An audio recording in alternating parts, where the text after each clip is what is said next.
O universo ele funciona de um jeito que desafia muito o nosso senso comum, sabe?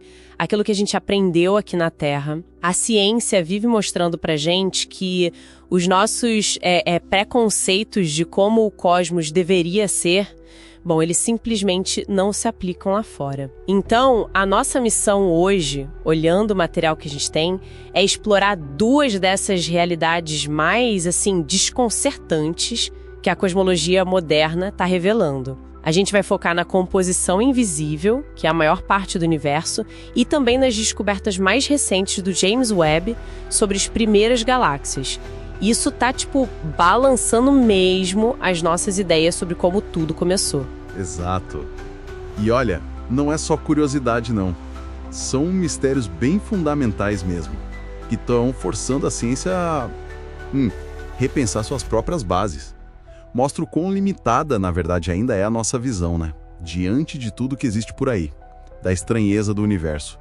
Ok, então vamos direto pro primeiro ponto que, assim, explode a nossa lógica. A tal composição fantasma do universo. Segura essa. Tudo que a gente vê, sabe?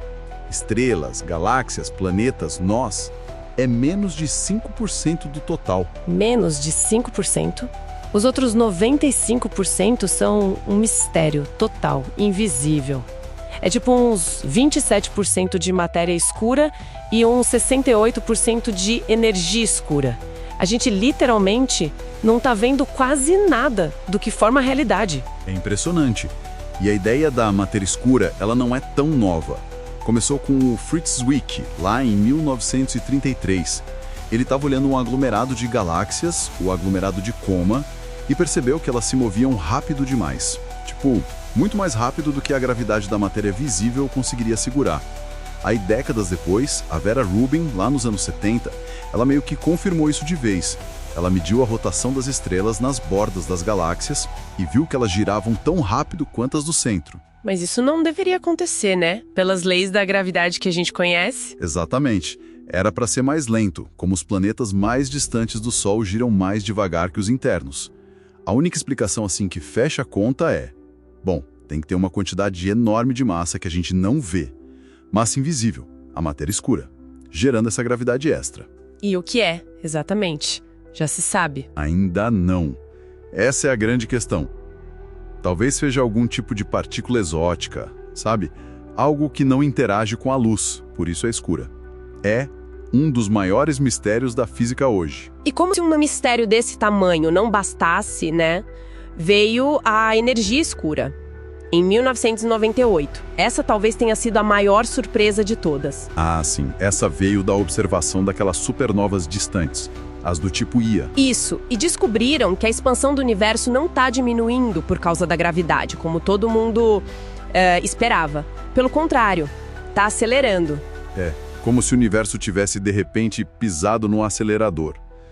E para explicar isso, a gente precisa de algo com uma propriedade muito estranha, chamada pressão negativa. Pressão negativa? O que seria isso? Pensa como uma força que age ao contrário da gravidade em escalas cósmicas. Uma força repulsiva, que está empurrando tudo para longe cada vez mais rápido. A explicação mais, digamos, simples hoje é usar a constante cosmológica do Einstein. Aquela que ele mesmo chamou de maior erro. Essa mesma. Ele introduziu para ter um universo estático, depois tirou quando Hubble mostrou a expansão, agora ela voltou com tudo para explicar a aceleração. E é super importante separar as duas coisas, tá? Matéria escura é tipo um peso extra, ajuda a formar estruturas com a gravidade. Energia escura é o oposto, ela impulsiona a expansão acelerada. São dois problemas diferentes e gigantescos. A gente tem essa receita cósmica totalmente bizarra, dominando tudo, e a confusão não para por aí, né? Porque quando a gente olha lá pro comecinho, pro berçário do universo com James Webb, as surpresas continuam.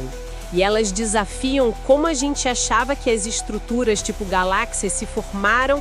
Exatamente. O JWST, o James Webb, ele foi projetado para isso mesmo, para ver o amanhecer cósmico, os primeiros tempos do universo.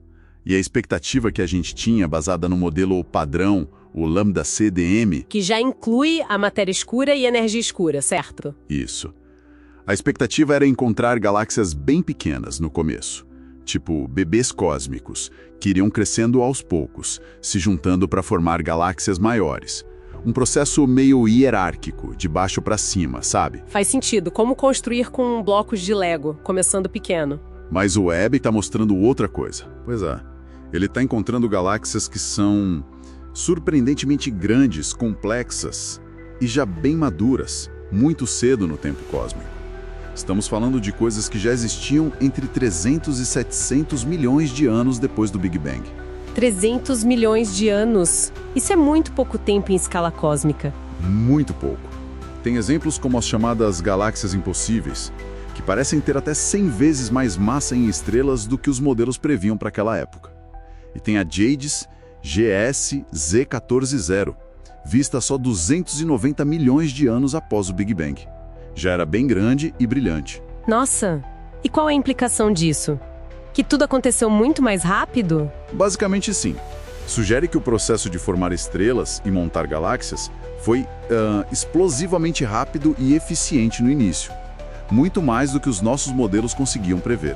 É como se o universo tivesse amadurecido rápido demais. Mas espera aí, se as galáxias se formaram tão rápido assim, isso não abala o próprio modelo Lambda-CDM? Quer dizer, a nossa receita principal do universo. Como os cientistas estão lidando com isso? Essa é a pergunta de $1 milhão. Levanta sim a possibilidade do que alguns chamam de crise na cosmologia.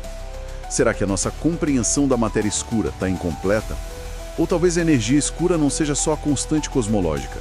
Ou será que os processos de formação de estrelas e buracos negros supermassivos no universo bebê foram radicalmente diferentes do que a gente imaginava? O Webb está jogando lenha nessa fogueira.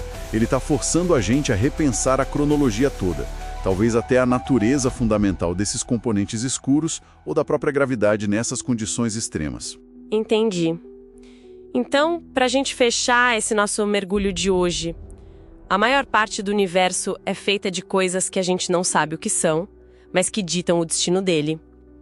E quando a gente olha lá para o começo, para o passado distante, as primeiras estruturas que vemos surgiram de um jeito que, bom, desafia completamente o nosso roteiro de como isso deveria ter acontecido. Exato. A grande lição, eu acho, é que o universo é consistentemente mais estranho, mais surpreendente, mais engenhoso do que a nossa intuição, forjada aqui na Terra, consegue sequer imaginar. Cada nova descoberta parece que, em vez de dar respostas finais, abre portas para perguntas ainda mais profundas, né? E é assim que a ciência avança, na verdade. É confrontando essas anomalias, esses resultados que parecem impossíveis. Fica então a reflexão, né? Se a composição básica do cosmos e a sua história bem inicial já estão balançando tanto as nossas teorias mais fundamentais, que outras certezas que a gente tem sobre a realidade podem estar aí prestes a cair com as próximas observações do universo. O que mais será que a gente está assumindo errado sobre o palco onde a nossa própria existência acontece? Fica aí para a gente pensar.